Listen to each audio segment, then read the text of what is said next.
இன்றைக்கு நாம் தியானிக்க இருக்கிற வசனம் சங்கீதம் 92 அதிகாரம் 13வது வசனம்.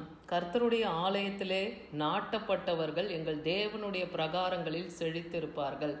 கர்த்தருடைய ஆலயத்தில் நாட்டப்பட்டவர்கள் யார்னா ஊழியக்காரர்கள், போதகர்கள், ஆசாரிய ஊழியத்தை செய்கிறவர்கள் இல்லையா? அப்படிப்பட்டவர்கள் அதில் நாட்டப்பட்டவர்களாக இருக்காங்க. அதே போல் சபை அங்கத்தினர்கள் சபையிலே நாட்டப்பட்டவர்களாக இருக்கணும். அப்படி என்றென்றும் அங்கே நிலைத்திருக்கிறவர்களாக இருக்கும்போது அவர்கள் தேவனுடைய பிரகாரத்திலே என்றென்றும் செழித்திருப்பார்கள் என்று வேதவசனம் சொல்லுகிறத பார்க்குறோம்.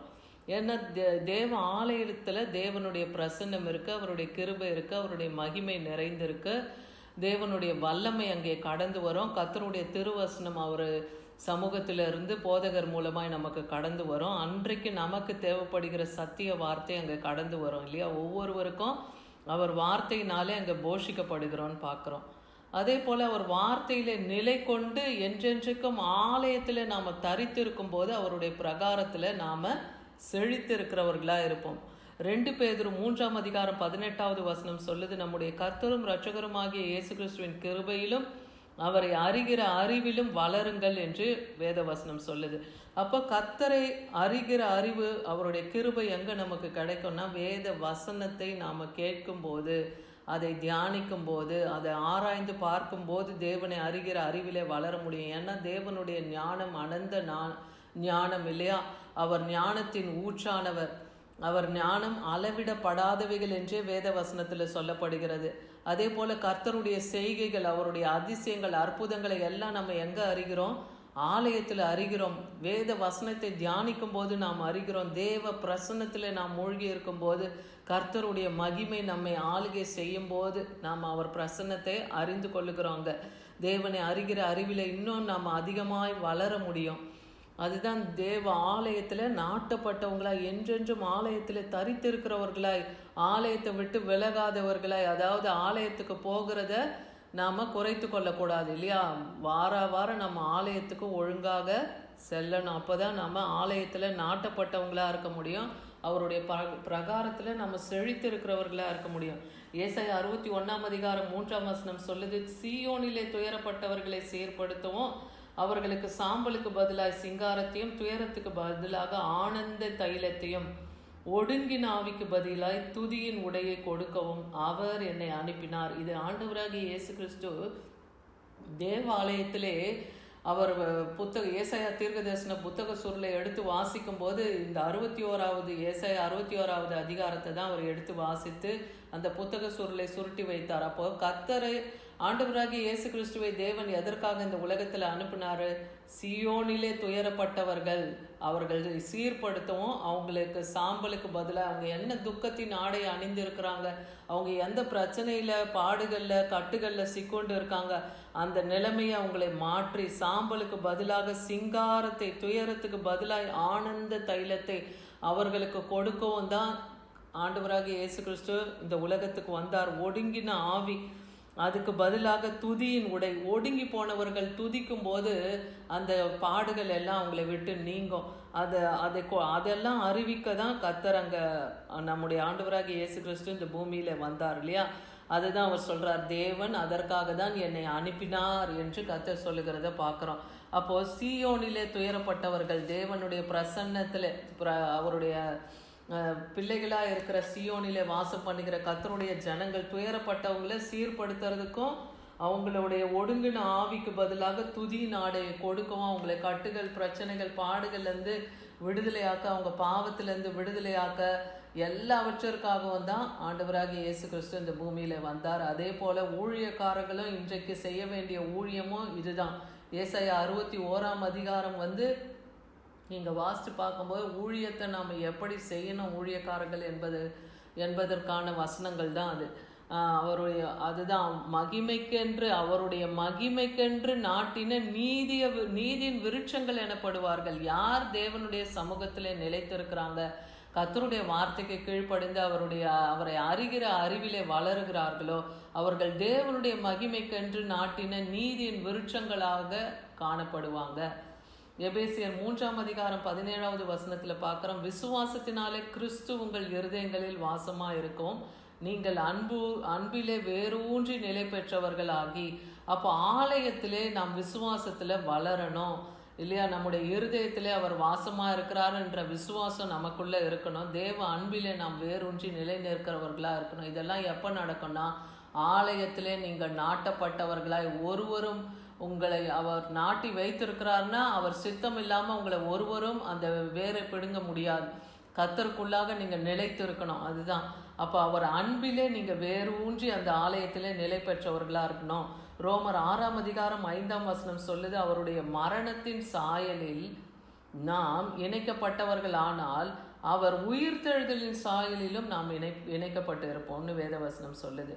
அவர் மரணத்தின் சாயல், அவர் எப்படி சிலுவை பாடுகளை அவர் அனுபவித்தார் இல்லையா? அந்த நேரத்தில் அவர் எப்படியெல்லாம் பாடுபட்டார் என்பதை ஏன்னா சிலுவை நிழலில் தான் நம்ம ஒவ்வொரு நாளும் வாழணும். சிலுவையின் தியானத்தை நாம் ஒவ்வொரு நாளும் தியானிக்கிறவர்களாக இருக்கணும். அப்போ அவருடைய மரணத்தின் சாயலில் நாமளும் இணைக்கப்பட்டவர்களா, அவர் பாடுபட்டது போல கிறிஸ்துவின் நிமித்தம் இன்னைக்கு நாம் பாடுபடுறோமா? நம்மை கிறிஸ்துவை ஏற்றுக்கொண்டது நிமித்தம் இன்னைக்கு உங்கள் குடும்பங்கள்ல இந்த செய்தியை கேட்கிறவங்கள எத்தனை பேரை ஒடுக்கப்பட்ட நிலையில் இருக்கீங்க. அப்படி நீங்கள் இருக்கும்போது கர்த்தருடைய உயிர்த்தெழுதலின் சாயலில் நீங்களும் இணைக்கப்பட்டு இருப்பீங்க. அவர் வருகையில் நீங்கள் மறுரூபம் ஆவீங்க. ஏன்னா அந்த தேவனை நீங்கள் விசுவாசிக்கிறீங்கன்னா நித்திய ஜீவனிலே நீங்கள் காணப்படுவீங்க. இயேசு கிறிஸ்துவே அல்லாமல் வேறொரு நாம இந்த பூமியில் இல்லை ரட்சிப்பதற்கு இல்லையா? அவரை விசுவாசிக்கிறது தான் நம்ம பரலோகத்துக்கு போகிற வழியாக இருக்கிறது. நானே வழியும் சத்தியம் ஜீவனுமாக இருக்கிறேன்னே சொல்லியிருக்காரு. சங்கீதம் 100:4 அவர் வாசல்களில் துதியோடும் அவர் பிரகாரங்களில் புகழ்ச்சியோடும் பிரவேசித்து அவரை துதித்து அவருடைய நாமத்தை ஸ்தோத்திரியுங்கள் என்றே வேதவசனம் சொல்லுது. அவர் வாசல்களில், அதான் சபையிலே போய் நாம் கூடி எல்லா சபையாரும் ஒன்று கூடி அவரை துதித்து புகழ்ந்து அவரை நாம் மகிமைப்படுத்தணும். அந்த அப்போதான் ஆலயம் அவருடைய மகிமையினால் நிறைந்திருந்ததுன்னு பார்க்குறோம்.